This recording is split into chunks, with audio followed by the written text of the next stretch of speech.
salaamaaleykum gars yi ok le message est clair militaires yi policiers yi fi ñu taxawoon du woon dara kër Doudou Ka lañ doon sécuriser parce que mbooloo bi dafa bëri c'est pas parce que dañuy bañ gars yi jubilé non non du loolu mbooloo bi moo fa bëri jaajëf grand Kouro Koyta Kouro Koyta voilà ok gars yi xeexuñu gars yi juste gars dañ doon protéger kër Doudou Ka loolu kese la woon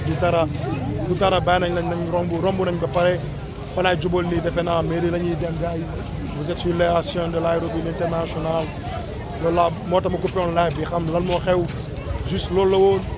du xuloo du xëy dañu doon protéger kër Doudou Ka